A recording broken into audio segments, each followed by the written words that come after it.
Ahora desmutear el micro. Y vale, aquí, en teoría, tenemos a Miguel Carvajal. ¿Me oyes, Macio? Te oigo perfectamente. ¿Y tú a mí? Perfectamente. Ya Muy no bien. se oye la música. Ya no se oye el ruido de la calle y poco más. Pero, sí, tenemos algún perro un poco coñazo por aquí, pero en general se está bien y se puede estar. Y hoy no hay obras, con lo cual estamos ganando. Bien. Buenos días a todos. Empezamos con 8 oyentes, más que suficientes. Una charla interesante sobre periodismo, innovación y modelos de negocio, que es un poco a lo que te dedicas tú, ¿no, Miguel? El catedrático también de innovación y periodismo ahí en el Miguel Hernández de Elche, como José Antonio, pero te dedicas más a la parte modelos de negocio, el dinero, la pasta. Eso es, la parte del lado oscuro, como decimos en el periodismo, ¿no? Es la parte que, fruto de mi tesis doctoral, empecé a investigar hace ya más de 20 años, cuando terminé mi carrera en periodismo, ¿no? Después de hacer varias prácticas en varios medios. Me empecé a interesar por la concentración de medios en el ámbito europeo, cómo los medios cada vez se iban quedando en manos de unos pocos, y de ahí entré en el territorio de la empresa, ¿no? Y poco a poco fui interesándome cada vez más en cómo funcionan las empresas periodísticas, aparte de cómo producen el contenido, cómo se gobiernan, cómo se hacen sostenibles, cómo crecen. Tuve la oportunidad de estudiar al grupo Vocento, que nuestros oyentes conocerán, que es el grupo líder en prensa regional en España. Y luego, después de la crisis que hubo en 2008 en el tema financiero y económico, y cómo los medios empezaron a pasarlo mal por todos los factores que había a nivel industrial, por las nuevas tecnologías, etcétera, me enfoqué en el territorio del modelo de negocio, ¿no? Tuve la fortuna de hacer una estancia en Estados Unidos, donde pude investigar en profundidad algunos nuevos modelos que estaban emergiendo en el ámbito del non-profit, como ProPublica, algunas iniciativas de crowdfunding, y después, fruto de esa estancia, ya me enfoqué 100% en la innovación en modelos de negocio, en cómo hacer el periodismo sostenible, que es algo de lo que tú hablas mucho, precisamente porque eres un ejemplo de un tipo de periodismo que antes era imposible o era muy marginal, ¿no? Aún sigue siéndolo, pero cada vez hay más iniciativas de periodistas independientes, de nuevos modelos, de medios emprendedores que han nacido de periodistas, no de grupos empresariales, ¿no? Y ahí estoy, ese es el territorio que más me gusta, que más me interesa. Estoy intentando evangelizar a los periodistas que se están formando en la carrera y en el máster a que se preocupen por el modelo de negocio, porque cuanto más periodistas nos preocupemos por el modelo de negocio, en mejores manos vamos a estar, ¿no? No vamos a estar en manos ajenas. Exacto, porque hay muchos, bueno, ahora entramos en todo eso, porque habrá muchos que trabajan en medios que son más o menos inconscientes del esfuerzo que supone intentar vender o promover su producto periodístico a unos lectores o a una audiencia, a un público que de algún modo pague por lo que están haciendo para que puedan comer. Exacto. La cultura tradicional era la del periodista de rellenar, el periodista que rellena contenido, que tiene un deadline a lo largo del día, tiene una agenda, unos temas, los escribe, los elabora muy bien con sus fuentes, los contrasta y ya está, el producto ya estaba hecho. O sea, el producto era un paquete de noticias, ya sea en un periódico, en una radio o en un informativo. Ellos no tenían que preocuparse por el producto porque era algo que funcionaba perfectamente, no tenía ningún tipo de resquicio ni de duda. El producto tenía ya más de un siglo de vida. Bueno, estamos hablando de algo incluso que tiene 2 o 3 siglos de vida, como por ejemplo el periódico, ¿no? Y era un producto robusto, tenía una audiencia cautiva. La gente tenía que ir al periódico de su ciudad, al periódico de su pueblo, al periódico de su país. Había una oferta competitiva, pero limitada. Lo mismo ocurría con las radios y con las teles. Pero claro, todo eso se rompe con Internet. Entonces, esa cultura periodística de despreocuparse por cómo funciona la parte económica debe cambiar. Y ahora se nos pone frente a nuestra vida cotidiana cuando trabajamos en los medios el pensar que necesitamos que vengan al sitio web, necesitamos que se suscriban, que nos escuchen. Tenemos que entender por qué funciona mejor un artículo que otro, por qué nuestra web, si es lenta, no contribuye a que el usuario siga en ella. o cómo podemos trabajar nuestro contenido en redes sociales para de alguna forma seducir a nuevas audiencias. ¿Quiénes son los que nos leen? O sea, de repente hay un montón de factores que antes dábamos por supuestos y que ya había otros que se encargaban de eso, ¿no? Porque antes, hace esos 20 años, Miguel, cuando sí, empezamos tú y yo en esto en distintos ámbitos, como Joe con sus 25 años estudiando también esos aspectos desde su perspectiva, hace 20 años había lo que se llaman gatekeepers, ¿no? Los guardianes mediáticos, las grandes empresas públicas o privadas que producían el contenido mediático y no había otra opción. Exacto. El mercado estaba cautivo de una serie de medios. Los gatekeepers famosos, como tú bien dices, era una estructura muy piramidal, muy jerárquica y con unos claros agentes, que son los grupos mediáticos tradicionales con sus cabeceras, radios y televisiones. Todo lo que tenía que pasar de noticia tenía que pasar por ahí. Y los agentes, los spin doctors, las empresas, los jefes de prensa de las grandes organizaciones, todos sabían que tenían que pasar por los medios para trasladar sus mensajes. Y luego los medios eran los únicos que podían determinar qué era noticia o qué era lo relevante. Obviamente no lo hacían mal, lo hacían bien, tenían su labor, pero claro, esa posición de privilegio se ve cuestionada por Internet. Exacto. Es decir, y lo que estamos diciendo ahí es que no solo han cambiado los modelos de negocio, sino que esa estructura jerárquica piramidal de gatekeepers o guardianes que había antes, no solo a nivel del modelo de negocio y la producción del contenido periodístico alejado de la realidad comercial, porque no hacía falta pensar en ello, sino que también tenía su efecto en la esfera pública existente en ese momento y en la interacción de los políticos con los medios de comunicación, que es la parte del periodismo principal en esa esfera pública a nivel de rendir cuentas al público. Exacto. Esa esfera está totalmente conectada en el ámbito económico empresarial y en el ámbito político y especialmente en el ámbito del consumo de la información. Como cambia el consumo de la información porque la tecnología lo permite, se rompe ese modelo previo, ese modelo piramidal y de repente los medios tienen que lidiar con otros competidores, con nuevos engendros que aparecen por ahí, que se llaman plataformas de redes sociales o grandes compañías tecnológicas, que de repente, sin quererlo ellas, empiezan a ser prescriptores también, ojo, por eso las grandes plataformas se ven obligadas hoy en día y también incluso por los propios gobiernos a introducir políticas de edición de contenido, de moderación, políticas para evitar desinformación, etcétera, porque de repente se convierten en agentes también al mediar, porque las plataformas median. Y entonces ese mundo cambia y obviamente cuando cambia el consumo, cambian las dinámicas, también cambia la economía que sostiene a esas empresas, ¿no? Porque eso es una consecuencia lógica, porque dejas de tener la posición privilegiada, entran nuevos competidores, siguiendo las famosas fuerzas competitivas de Michael Porter, como tú bien conoces, y al entrar nuevos competidores, nuevos sustitutos, la competencia en el territorio mediático aumenta exponencialmente. Es el famoso océano rojo, ¿no? Hoy en día lanzar un medio en España es una aventura, especialmente si es generalista, si no está diferenciado, si no se dirige a un espectro muy claro del mercado, pues es una aventura suicida. Estamos viendo, por ejemplo, cómo le está costando muchísimo levantar cabeza al periódico de España, que lanzó el grupo Prensa Ibérica, ¿no? Hace unos meses, ¿no? Que tuvo a este gran periodista. Correcto, sí, Garea de director y luego Garea, al poco tiempo luego, le echaron. Exacto. Pues este es un caso, por ejemplo, estamos viendo los últimos datos de audiencia como está bastante mal de audiencia, ¿no? Así que tampoco el problema no era de Fernando Garea, sin duda. Era quizá probablemente de la apuesta estratégica de ese modelo, un modelo generalista más. ¿Para quién?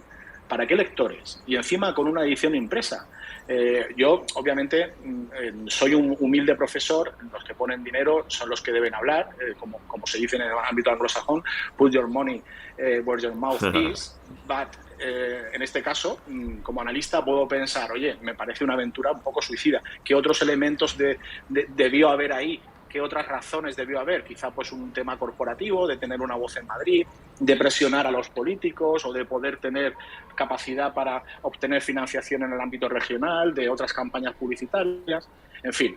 Estos son, allí, por ejemplo, temas de los que se puede hablar, ¿no? Público objetivo de ese nuevo medio, con quien haya puesto el dinero, con sus fines informativos y de influencia y lo que sea, podría ser quizás no los lectores finales, sino que alguien haya puesto eso para tener cierta influencia en ciertos ámbitos madrileños. Exacto. O a nivel político.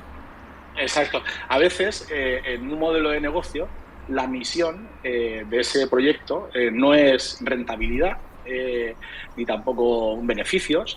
La misión puede ser puramente fuerza comercial o fuerza política, fuerza ideológica o presionar para conseguir otras cosas que están relacionadas con otros portfolios de ese mismo grupo, ¿no? Entonces, en este caso, claramente se nota o se percibe, y ojalá me equivoque y dentro de un año me dé una torta en la cara a los datos del producto, ¿no? Y sea sostenible y funcione. Pero en este caso se confirma cómo no hay un claro modelo de negocio orientado a los lectores, ¿no? Porque no está teniendo éxito de audiencia, sin duda. Y esa es una de las razones, esa es una de las cosas que estudiamos nosotros en la universidad, ¿no? Cómo funciona el modelo de negocio del periodismo.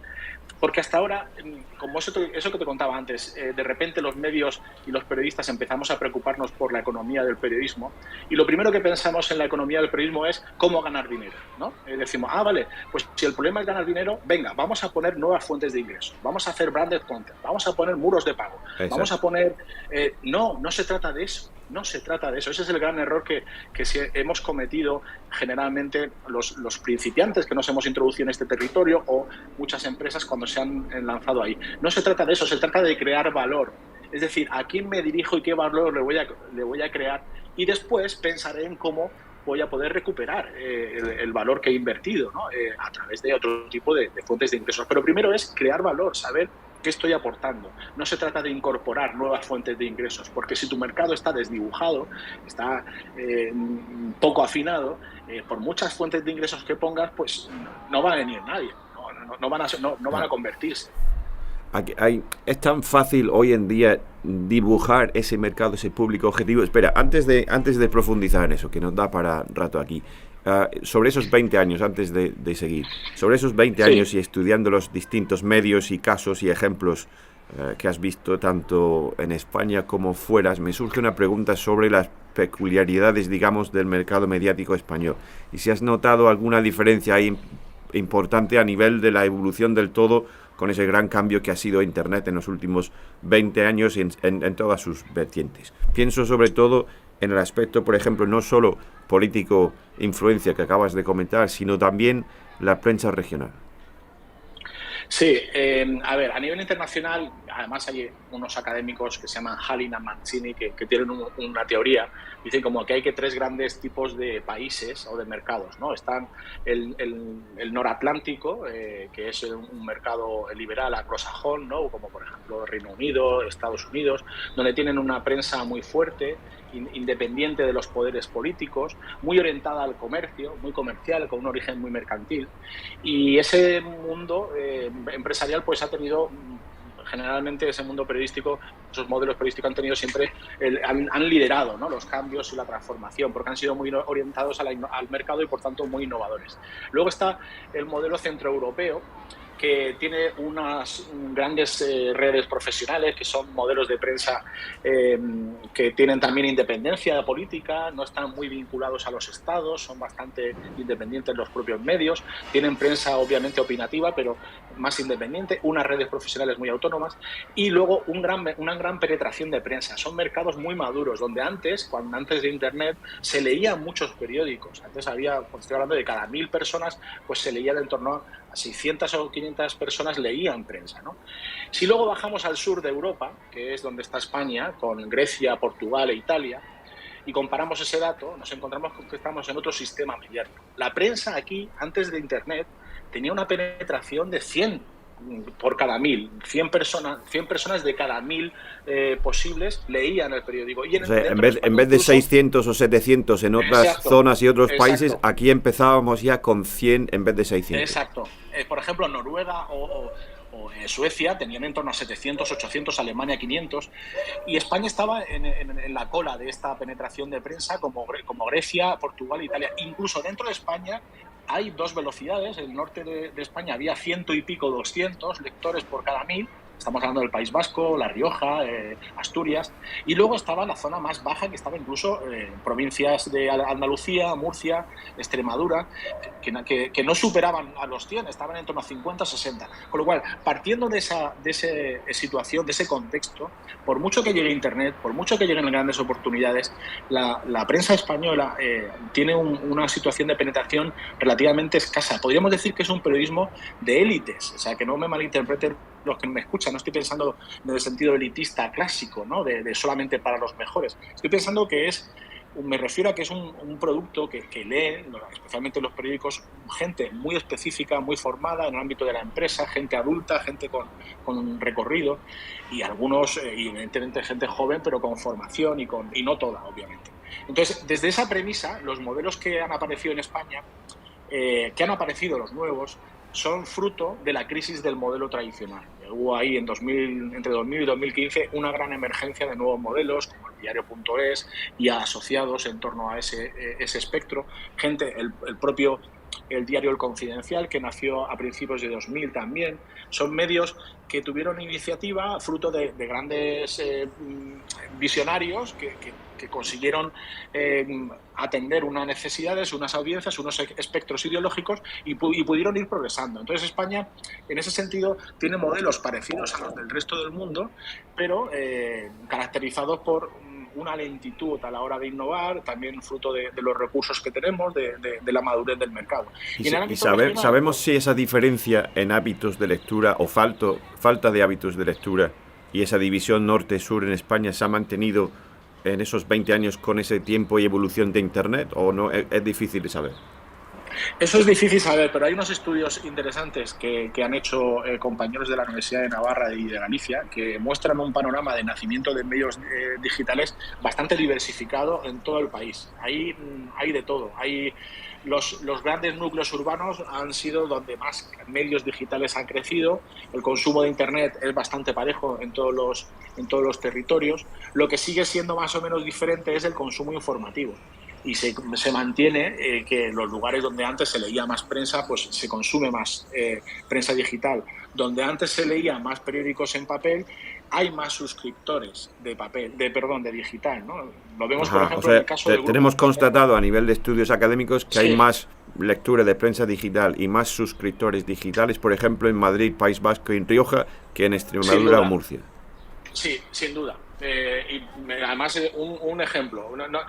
La ciencia nos ha dicho que hay más lectores y que hay más penetración de papel, pero hasta ahora no ha confirmado lo que acabo de decir de una manera obvia, pero sí que podemos llegar a aproximarnos, ¿no? Por ser prudentes. Y miramos el caso, por ejemplo, del Grupo Vocento, que es una representación de la prensa regional de España, y tenemos que sus periódicos regionales del norte funcionan mucho mejor en términos de suscripción, que son El Correo y El Diario Vasco. Es cierto que empezaron antes, pero claro, que empiecen antes también es un síntoma de cómo los lugares donde hay prensa regional fuerte en papel, hay un correlato después en prensa digital fuerte, o al menos en una tendencia a la suscripción.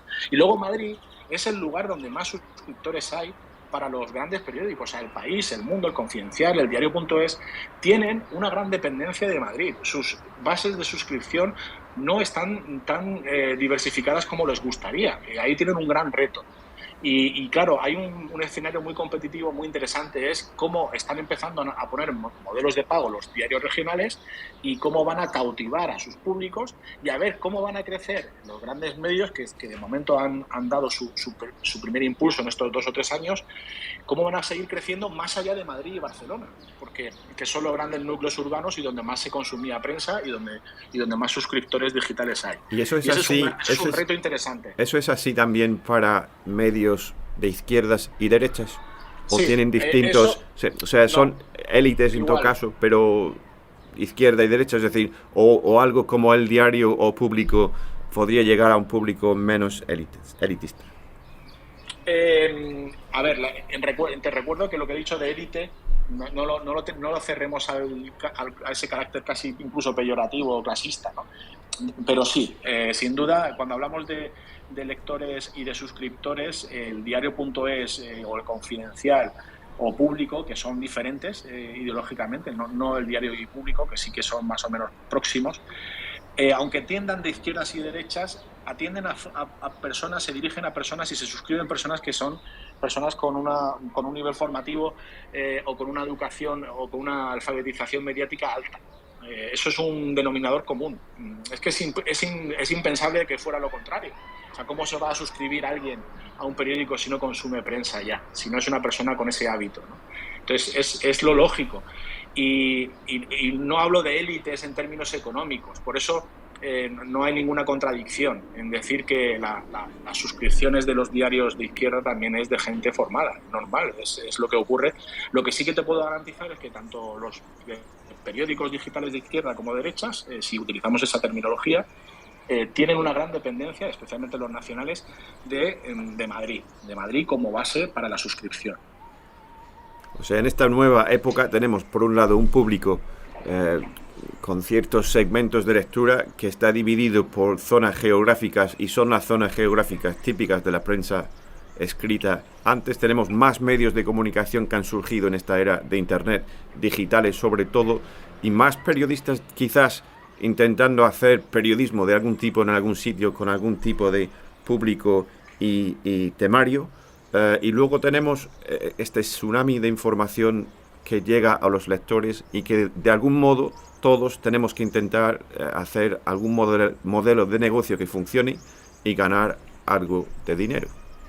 Las tres opciones básicas, entiendo yo, son dinero público, anuncios y anunciantes, y alguna forma de suscripciones o mecenas. Sí. Hoy en día la única fórmula de sostenibilidad para los medios es el mercado de lectores, el público, a través de su dinero, de la suscripción, y hay múltiples modalidades. Puede haber algunas que sean transaccionales, otras que sean más emocionales. Transaccionales son los suscriptores que pagan por acceder, las más emocionales son las que contribuyen, aunque el periódico no cierre los contenidos. Por ejemplo, pasa con el diario.es, que aunque hace poco puso un muro de pago, sí que la gente puede seguir leyendo si justifica que no tiene un presupuesto personal, con lo cual al final sí dan el contenido gratis.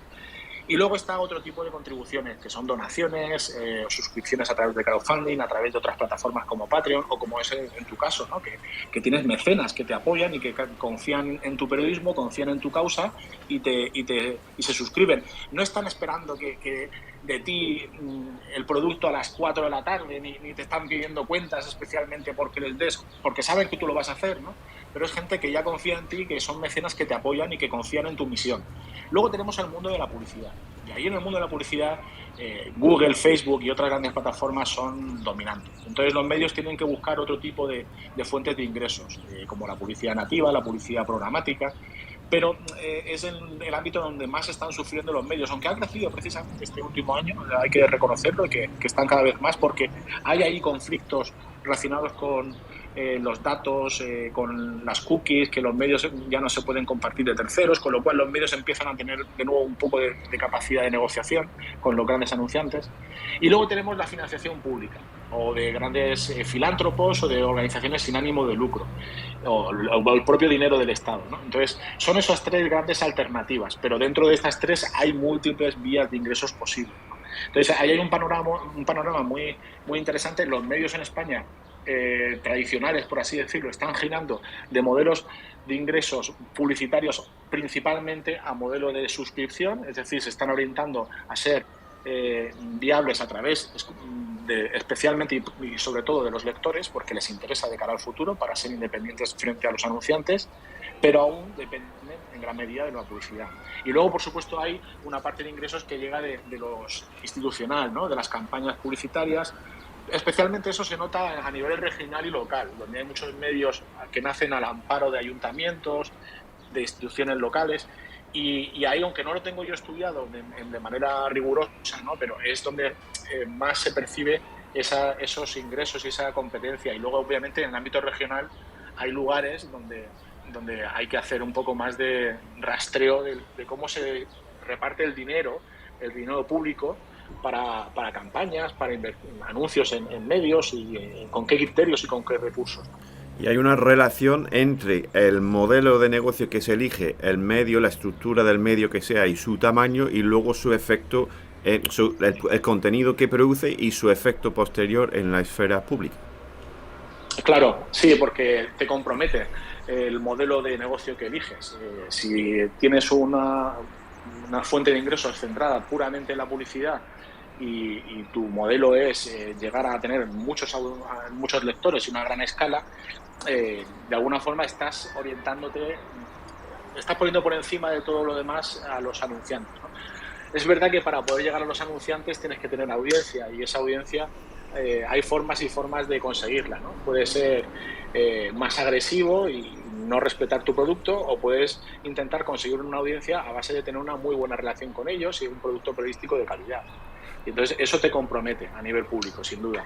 Los muros de pago les convienen a los políticos a nivel de rendir cuentas y el periodismo en la esfera pública, porque si hay un contenido interesante detrás de un muro de pago que ya de por sí va a leer menos gente del público en general, eso al político que haya hecho algo no especialmente bien o criticable le viene bien. No creo, no, eso es irreal. Cuando tú das una noticia, aunque sea bajo un muro de pago, esa noticia, si es potente, se va a retransmitir a través de otros medios, se va a reproducir inmediatamente y va a acabar teniendo impacto. Lo hemos visto hace poco en El Confidencial, ¿no? Con la noticia, la cobertura que hicieron del espionaje en el caso de Iberdrola, creo que fue. Me parece que era Iberdrola, y luego Iberdrola incluso les intentó, me parece, no quiero, corrígeme si me equivoco, intentó también, bueno, les puso una demanda, una amenaza, ¿no? De una demanda muy potente, que no sabemos cómo está la situación, y se quejaban de que solamente daban la noticia y encima la daban cerrada, ¿no? Con lo cual los lectores no podían comprobar lo que se contaba en esa noticia y que solo se llevaban el titular. Es curioso, ¿no? Porque era un poco contradictorio. Entonces, independientemente de esta anécdota, las noticias se distribuyen, se replican inmediatamente. Por mucho que estén bajo un muro de pago, no van a perjudicar a la opinión pública, ni van a sentirse, ni se van a frotar las manos los políticos porque existan muros de pago, ¿no? Al revés, que existan muros de pago y que funcionen es muy bueno para el periodismo, porque eso quiere decir que hay gente que está comprometida con los medios, que está interesada, que lee medios, y eso les va a hacer más fuertes y más independientes de otro tipo de recursos, como los anunciantes y el propio Estado. Con lo cual, bienvenidas sean las suscripciones y los muros de pago, y que aumenten, como estamos viendo en múltiples medios. En España, en estos momentos, con todos esos cambios que ha habido, ¿dirías que hay un exceso de medios y de periodistas o de periodismo? No, nunca hay un exceso de periodistas. Me parece que hay oportunidades más que nunca. Si quieres lo podemos ver por el lado negativo, es decir, es que como hay muchas oportunidades, quiere decir que hay mucha demanda, quiere decir que hay muchas necesidades que atender, y por tanto, como hay muchos periodistas, pues a ver quién va a destacar.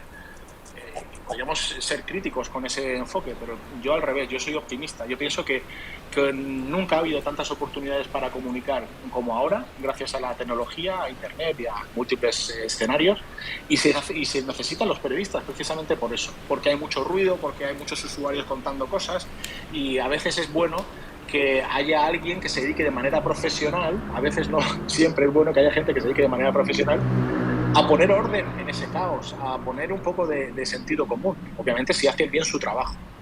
Entonces, me parece que no hay muchos. Lo que hay que hacer es encontrar buenos modelos. Y si me preguntas si hay muchos medios sin modelo o indeterminados, pues igual sí te podría decir que sí, que puede que haya mucha oferta mediática que no ha pensado en el modelo editorial y en el modelo de negocio, y por tanto tienen que reformularse. Pero no creo yo que beneficie a nadie que de repente empiecen a desaparecer todos los medios, y porque solamente sobrevive uno. Eso me parecería funesto. A nivel funcional, a nivel de la función periodística, acabas de comentar que uno de los papeles hoy en día del periodista es poner orden un poco a todo este caos, y yo estoy absolutamente de acuerdo con esa apreciación, pero en esos 20 años, en ese tiempo que estamos hablando, entre el cambio de modelos y el paso del tiempo, ¿crees que ha evolucionado el papel funcional o la lista de funciones que la gente espera que cumpla un periodista? Sí. Ha evolucionado porque antes teníamos una serie de criterios, de elementos clave, de funciones, y ahora tenemos otros más, como por ejemplo fomentar la conversación, escuchar, hacer que la sociedad se involucre más en los problemas. Tenemos un papel, por ejemplo, de verificación, que antes se presuponía en la actividad periodística, pero ahora hay que hacer más verificación que nunca de contenidos ajenos, de otros contenidos que circulan por Internet. También tenemos la oportunidad bueno, obviamente la función del control del poder siempre ha existido, ¿no? Y esa se mantiene. La función educativa, sin grandes alardes, pero obviamente alfabetización social y mediática, ¿no? Hay en la función pública de los medios. Con lo cual sí, se han incorporado nuevas funciones, sin duda.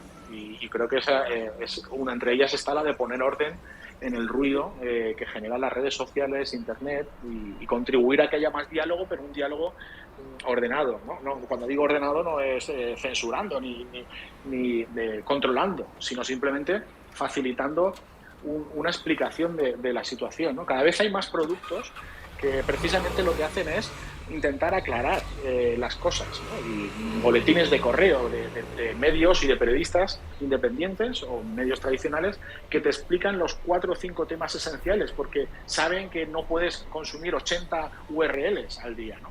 Y que tienes que entender el problema. Hace poco el Financial Times lanzó una nueva oferta de suscripción que envían al día en una aplicación las 6 noticias más importantes, explicadas y masticadas de toda su oferta periodística, ¿no? Exacto, Porque es decir, ahí estaba pensando en eso y tenía ese apunte aquí para preguntarte exactamente eso, porque como lectores nosotros, como suscriptores nosotros a ciertos medios, hemos tenido, yo creo que todos, esa experiencia. Es decir, por bueno que sea un medio y por mucha calidad que produzca y por muchos periodistas que tenga, pensando en algo como Financial Times o New York Times o aquí El País o El Mundo, no hay tiempo para leer todo lo que produce ni un medio, no ya 10.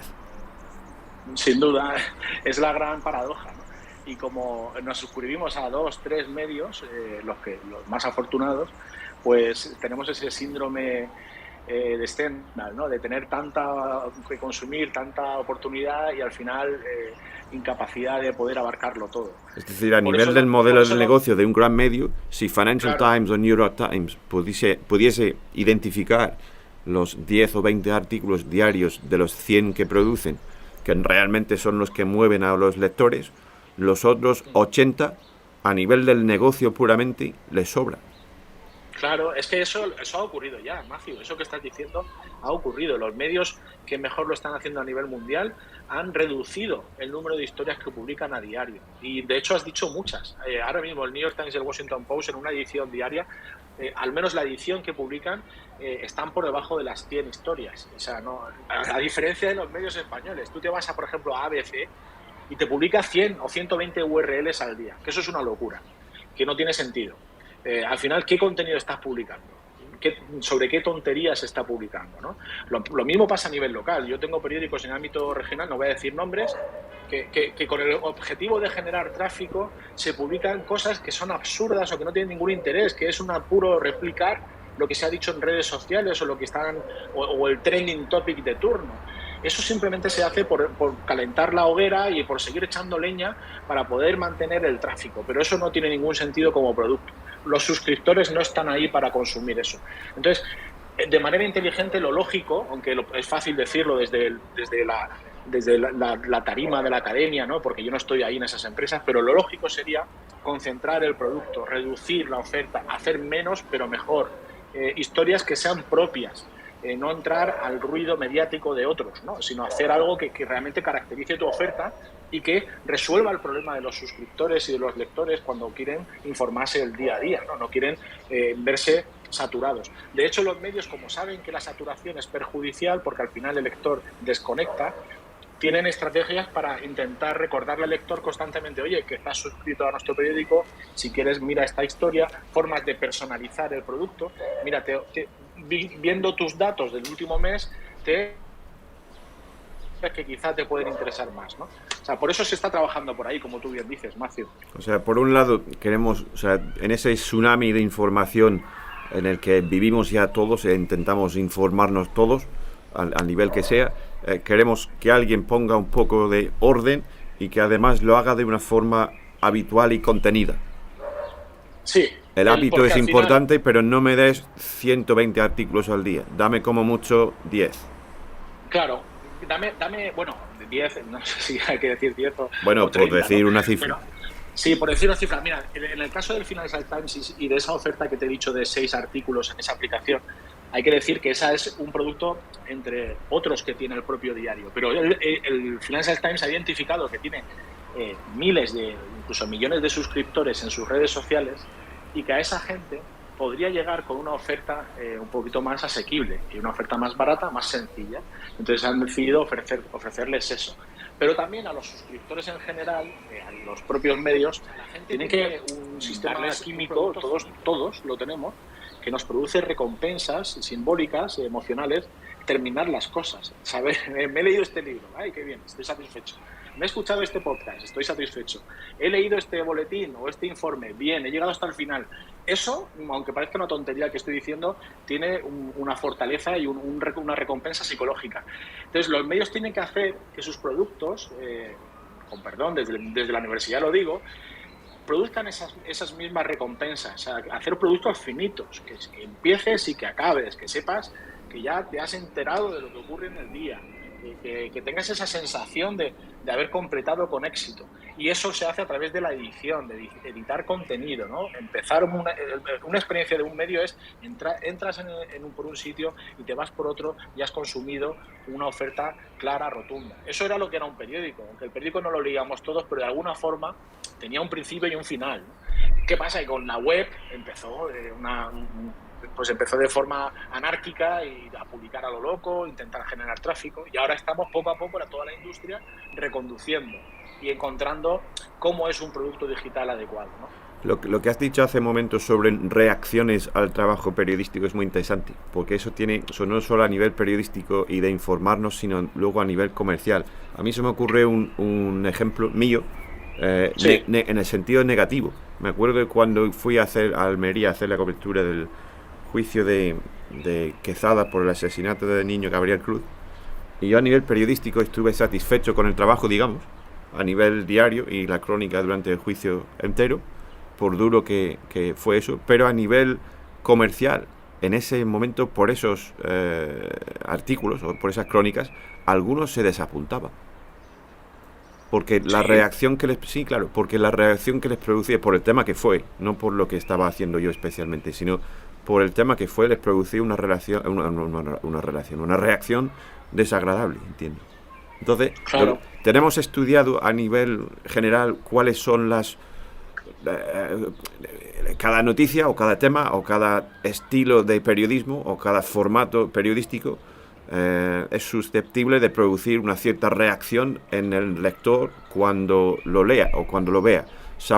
Tenemos estudiado qué reacciones luego producen más éxito comercial en el modelo de negocio. Hay indicios, hay estudios que no pueden ser tajantes a nivel global porque dependen de cada país, de cada modelo, de cada audiencia, pero sí que hay indicios. Y el caso que presentas es muy interesante porque ten en cuenta que depende del tipo de suscriptores que tú tenías y por qué se suscribieron a tu periodismo. Si, por ejemplo, tú tenías una época de cobertura mediática orientada a un tema, por ejemplo, Cataluña o la crisis del transporte, esa información interesaba a un nicho de la audiencia y esa audiencia esperaba de ti esa cobertura o sentía que tenía una recompensa pagándote por ese trabajo que estabas haciendo. ¿Qué pasa? Que cuando tú orientas tu producto hacia otro territorio, ese es el problema de ser una aventura individual, ¿no? Que tu trabajo tiene, aunque la economía es escalable, tu contenido se publica, se escala, pero tus horas no. Tú tienes 24 horas al día, 7 días a la semana y no puedes estar cubriendo 7 temas diferentes, porque tú eres uno, Macio es uno, salvo que hicieras un equipo de 8 personas, ¿no? Entonces, claro, tu oferta determina el tipo de suscripciones que tienes y ahí probablemente haya gente que se sintiera desconectada de ese tipo de información y no quisiera seguir vinculada, ¿no? Pero en el ámbito mediático sí que hay estudios que nos dicen, por ejemplo, A nivel nacional te puedo garantizar también que por datos de los propios medios, los contenidos opinativos refuerzan mucho la suscripción, los contenidos de opinión. ¿Por qué? Porque en España, como te decía al principio, tenemos una prensa muy politizada, tenemos un mercado donde la gente busca en los periódicos refuerzo ideológico y por tanto la opinión es un refuerzo ideológico, o la gente sigue con gran interés X firmas y eso les motiva, y si no pueden leerles, pues tienen un gran incentivo para suscribirse. Pero luego también hay otro tipo de contenido, el contenido muy bien elaborado, es un poco una obviedad, pero el contenido muy bien elaborado que demuestra que tú estás haciendo una cobertura que otros no pueden hacer, también genera suscripción. Lo hemos visto estos 3 últimos años con la pandemia y con Ucrania. Ucrania ha supuesto un incentivo para la suscripción en medios que tienen corresponsales allí, haciendo información propia, original, fresca, pegada al territorio, donde se ve que hay un esfuerzo de producto, ¿no? La pandemia también supuso un incremento de suscripciones para gente que valoraba pues el tipo de investigación que se estaba haciendo, el tipo de... Estoy hablando, por ejemplo, del caso de The Atlantic, una revista norteamericana que creció muchísimo la suscripción gracias a la cobertura que hicieron explicativa e interpretativa a nivel global de cómo la pandemia estaba evolucionando, ¿no? Y cómo mutaba el virus y cómo se contagiaba, etcétera, a nivel epidemiológico y periodístico, ¿no? Y eso también ha supuesto un impulso. Por tanto, no te puedo decir fórmulas claras. Mira, sí, también en Estados Unidos hay otro tipo de contenido que en el ámbito, por ejemplo, de la prensa local, la cobertura de los clubes de fútbol, de clubes de baloncesto, de las bases de deportes juveniles en Estados Unidos, por ejemplo, es algo que engancha mucho a la población, y los medios locales que hacen una buena cobertura tienen muchos suscriptores ahí. La información servicio, es decir, información que ayuda a la gente a funcionar mejor en su día a día, tráfico, inversión, cómo mejorar profesionalmente. Ese tipo de información también genera suscripciones, ¿no? O sea, que es un territorio, este tema que me preguntas, es un tema muy, muy chulo, muy atractivo, pero que requiere muchos estudios diversos, en función del territorio, del medio, de la audiencia a la que te refieres. Claro, porque eso, por ejemplo, ese tipo de información más centrada sería más factible y fácil, se me ocurre, si tienes un medio muy local, ¿no? Es decir, sabemos qué información real, práctica necesita la gente que vive aquí o que se interesa por esta cosa en concreto, pero cuando hablamos con una cobertura con temas nacionales que van variando según los intereses y la atención nacional en el momento, la agenda informativa y de actualidad, podemos tener temas que son de interés informativo, pero que producen una reacción comercial no deseada. O, al contrario, deseada. Es decir, podrían también coincidir esos dos aspectos. Exacto, lo has dicho muy bien. Y ahí está la oportunidad, eso que has identificado es la oportunidad de la prensa regional para crecer en suscripción. No tiene sentido que la prensa regional esté entrando en la jauría de los temas nacionales, políticos. Debería, en mi opinión, humilde como siempre, a veces cuando uno habla así, pues parece que es un sabelotodo, ¿no? Yo estoy haciendo un análisis externo, ¿no? Desde la universidad y con toda la prudencia del mundo, pero bueno, también con la confianza que tengo de estar hablando contigo y con los que me oyen, que saben que lo digo de forma prudente, ¿no? Pero la prensa regional, ahí es donde tendría que estar poniendo el foco, en ese tipo de periodismo de servicio, utilidad pública. Obviamente también hay asuntos políticos locales que deben preocupar, pero hay problemas en territorios regionales, falta de un tren, problemas con el tráfico, el parking del hospital, cosas así ciudadanas que realmente son relevantes y que a veces se desatienden o se cubren de forma política solo. Menganito ha dicho que el hospital está muy mal y el otro dice, no, pero está bien, pero es que los presupuestos no lo aprobasteis. En lugar de hacer el periodismo propio, de decir, oye, vamos a ver por qué está mal, qué se puede hacer, no qué dicen los políticos sobre este problema, ¿no? Ese tipo de cobertura yo creo que a largo plazo es sobre la que debe centrarse el periodismo de suscripción local. Y el nacional, como tú muy bien has dicho, pues obedece a los grandes temas de agenda. Y ahí puede haber una gran sintonía comercial, es decir, que haya gente que se sienta muy vinculada ideológicamente con lo que se está hablando y por tanto refuerce su mecanismo interno suscribiéndose a este periódico o manteniendo su suscripción, porque en un momento de gran polarización está defendiendo sus valores, ¿no? Entonces puede que funcione y también obviamente puede que genere rechazo. La clave está, yo creo, y eso si los colegas profesionales, además hoy se está celebrando un evento con la gente que realmente sabe de esto, que son los directivos de los medios de suscripción, ¿no? Si ellos podrían confirmarlo, pero cuando hay tensión informativa a nivel nacional o internacional, es bueno para los medios, obviamente. Esto es de primero de periodismo, ¿no? Porque hay más interés en consumir información y al mismo tiempo la gente valora más el periodismo. También es cierto que cuando hay un gran periodo de tensión informativa y coincide con una época tan difícil como la que hemos sufrido todos por la pandemia, luego se produce también una bajada de tensión, porque la gente necesita desconectar. Y crecen otro tipo de productos, otro tipo de alternativas, más entretenimiento, más explicativas, como los podcasts, y baja un poco la tensión y el consumo de medios tradicionales.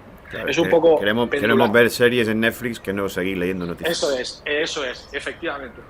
Ahí está la clave, ¿no? Por eso también crecen esas suscripciones y ese tipo de producto alternativo, ¿no? Háblame un poco, has dicho hace un momento una cosa muy interesante sobre el uso del tiempo, ¿no? Que todos a nivel práctico, real, bajándonos a la tierra un poco después de toda esta teoría y opciones hipotéticas, todos tenemos 24 horas al día que se tienen que emplear en algo concreto para avanzar tanto la parte informativa como la parte del negocio. ¿Cuál es el equilibrio y el conjunto de elementos adecuado para hacer que funcione algo así? Pues la fórmula la tienes tú, ¿no? La fórmula la tienes tú, porque es quien hace contenido y al mismo tiempo negocio. Pero, a ver, yo creo que en el ámbito de los creadores, como en tu caso, el pasado habla por ti, o el pasado te resuelve tu economía, porque tu contenido lo generas y siempre va a estar ahí revelando que tú tienes un producto de calidad. Por tanto, cuanto más enfocado estés a hacer un buen contenido, mejor para tu economía. Porque además hoy en día la tecnología nos permite simplificar muchísimo la captura de valor, recoger beneficios. Hoy en día tenemos herramientas que son fáciles, entre comillas, ¿no? Hay que conocer un poquito, pero son fáciles de instalar y enseguida es posible que alguien te recompense por el esfuerzo que estás haciendo. Por tanto, yo creo que deberíamos poner un foco del 80% en un buen producto y el 20% restante en la gestión del negocio, ¿no? En la producción tecnológica y económica. Y en ese 20% del negocio, de la parte vender o relaciones comerciales, ¿cuáles son las actividades importantes? Mira, ahí por ejemplo se me ocurre también el tema de los youtubers e influencers tipo Ibai, que hacen, que vimos eso el año pasado, ¿no? Cuando se fue a París con Messi y toda esa polémica. Pero lo que yo veo desde fuera, viendo a Ibai, que no lo conozco ni le sigo en ese sentido, pero hacen muy bien la parte conversación y audiencia con su público, que luego es obvio que lo que él hace no es periodismo. Él mantiene su conversación y es entretenido y entretiene a su público y tiene a sus millones de seguidores, que olé muy bien por él. Pero lo que hace muy bien es la parte conversación-audiencia. Exacto, pero fíjate que su producto, hablando de ese 80-20, su producto no solo es un contenido valioso, sino que es la conversación, porque es él el producto. El producto no es tanto el reportaje o la historia o el vídeo, sino él mismo, su carácter, su simpatía, su forma de expresarse. Todo eso, la relación que tiene con su comunidad, es el producto para él. Y luego tendrá otra parte pues, de gestión obviamente muy potente y tendrá un equipo muy bueno que le asesorará. Pero bueno, volviendo al origen de la pregunta, que era la parte de la... A ver, que recuerde cuál era la pregunta, la primera parte. Que se me ha ido con el tema de Ibai. Con Ibai, la parte de la conversación y la audiencia, y eso como ejemplo del equilibrio de tiempo o de recursos que hay que dedicar a esto para que funcione un modelo mediático en el siglo XXI. Sí, a ver, hay un estudio además que hizo hace poco un compañero de la universidad, Cristian Marín, muy interesante, que analizó el trabajo de los freelance en España. Y de ahí, de ese estudio, salía una serie de recomendaciones. Y en la parte del tiempo que hay que gestionar para producir, hay otra parte muy importante que yo recomendaría, que es la de capacidad de negociación. O sea, aprender a reforzar las propias posiciones, y valorar lo que uno tiene y lo que uno hace. Saber decir no, saber rechazar ofertas, saber apretar para conseguir que te recompensen por lo que tú estás realmente haciendo. Y en el ámbito periodístico, pues hemos sido como muy, de alguna forma, débiles comercialmente, no como otros sectores profesionales, ¿no? Te vas a los abogados, ¿no? Te vas a economistas o arquitectos o otro tipo de ámbitos de profesiones liberales y tienen una gran trayectoria negociando y haciendo productos. Los medios, los periodistas, pues ahí creo que hemos ido un poco detrás. Entonces creo que formarse en negociar y mejorar la parte de negociación me parece que es clave en esa gestión del tiempo y del producto. Luego también la parte de promoción personal, es decir, de saber posicionar tu propia marca, aunque suene atópico, pero sin duda una de las claves, labrarse un buen prestigio en el ámbito profesional, tanto en redes como en eventos y en estar en lugares. Y creo que eso abre oportunidades para ese tipo de perfiles que son freelance, pero también para los de la economía de la creación. Lo que pasa es que los creadores como pues tú te debes a tu audiencia, entonces tu networking no es tan importante, porque al final tú estás haciendo, más que networking, estás lidiando con tu comunidad cada día, atendiendo, escuchándoles, respondiéndoles. O sea, tu networking es atender a tu comunidad, por tanto, no necesitas, como otros que dependen de trabajos ajenos o de empresas ajenas, hacer ese networking, ¿no? Claro, pero a nivel estructural, mira, hay por ejemplo con los medios, los freelancers que sí venden sus contenidos a grandes medios, sí. ¿no? Que yo afortunadamente no vivo de eso, pero de vez en cuando surge algún ejemplo como ayer con Televisión Española, que no, o la otra semana con la Calima y TF1 en Francia y los europeos. Les interesa el contenido, pero no hay negociación ninguna posible porque su punto de partida y determinación es cero. O si hablas con los que hacen conflictos y se van ahora a Ucrania o antes han ido otras guerras, se quejan de esto con los medios en España desde hace años. Dicen, todos esos gastos y esfuerzo real que se tienen que hacer ellos para conseguir ese reportaje o vídeo o entrevista o pieza, lo que sea, y luego se tienen que pelear por 50 o 100 míseros euros que les paga el medio para el reportaje que sea. O sea, a nivel estructural hay un fallo allí importante. A mí me ha recordado esta semana hablando con los transportistas con lo suyo, con los comisionistas y ese tipo de también problema estructural entre autónomos y, en su caso, comisionistas, ¿no? En el caso de los freelancers que venden sus cosas a los medios grandes, eso. Sí, estoy de acuerdo contigo. Ahí, ese es un síntoma del modelo mediterráneo del que hablábamos al comienzo de la conversación. ¿Te acuerdas que decía que nuestros países, con Grecia, Italia y Portugal, se caracterizan por una profesión un poco desangelada, desarmada, ¿no? Sin grandes estructuras, sin grandes colegios, sin grandes asociaciones? Hay asociaciones, pero sinceramente no hay una gran visión corporativa de grupo, de potencia, de negociación frente a las empresas o a los poderes políticos. Estamos ahí un poco abandonados en ese sentido. Y la propia tradición nos ha hecho débiles. Y por eso es cierto lo que dices, en este contexto donde hay medios capturando contenido en redes a todo trapo y buscando el vídeo más viral, pues se cometen atropellos, sin duda, y estoy completamente de acuerdo contigo. Y eso se ve ahora como se ve en los corresponsales que están trabajando o intentando vender sus piezas para los medios desde Ucrania o desde el conflicto que toque, ¿no? Y ahí hay un gran problema. Y creo que este es un problema más propio del mercado del ámbito mediterráneo español, por ejemplo, que el que puede encontrarse en países como Noruega o Centro Europa o en los noratlánticos, ¿no? Los anglosajones. Es que tienen una fortaleza mayor los periodistas freelance, tienen más protección y más recompensa. Aún así, lo de la captura de contenido y las peticiones de productores de televisiones a través de redes sociales lo vemos en inglés también, lo vemos en las redes sociales constantemente, ojo. Y seguro que ellos luego tienen sus mecanismos para intentar recompensar. Pero claro, lo que hacen algunos en España, eso me parece criminal, ¿no? La otra semana con la Calima aquí en Murcia tampoco quisieron pagar. Sí, bueno, ya me entiendes, me parece que es abusivo. Yeah. Y, ojo, hay agencias, hay medios y grupos, startups que han nacido en Internet precisamente para intentar proteger ese tipo de labor periodística o incluso ciudadana. En su día Storyful, aunque ya cambió, una agencia que nació en el Reino Unido, se dedicaba a proteger a creadores de contenido o periodistas, pero más que nada por creadores de contenido, a proteger sus piezas, sus contenidos, y decir, oye, mira, ¿quieres que te patrocine, que sea yo quien intermedie con las teles, ¿no? para conseguir tú más beneficios de lo que estás produciendo? Y eso me parece muy interesante. Están resolviendo un problema y viendo una oportunidad. Espero que, obviamente, que tratando bien a sus clientes, ¿no?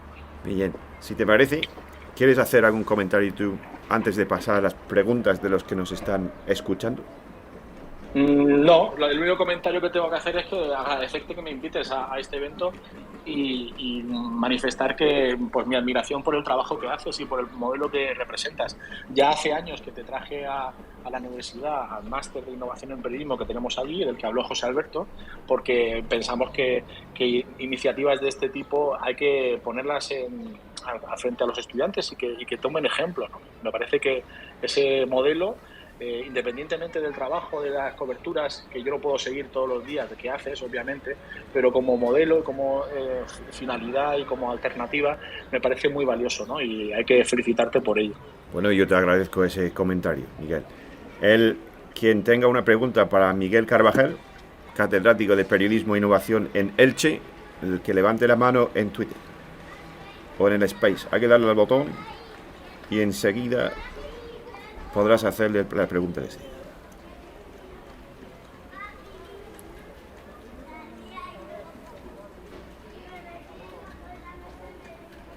Y si contamos hasta 10 y nadie tiene ninguna pregunta, despedimos a Miguel agradeciéndole su tiempo y conocimiento. Pues parece que no hay. A veces pasa. Bueno, te agradezco el tiempo a ti, Miguel, por todo. Hablaremos más adelante de todo. Y agradezco también a los que han estado escuchando todo este rato. Un grupo muy reducido, o más reducido hoy, pero llevan ahí todo el rato escuchando lo que has ido diciendo. Qué bien. Pues muchísimas gracias, Macio, y gracias a todos los que nos habéis estado escuchando por este rato. Un saludo a todos. Adiós.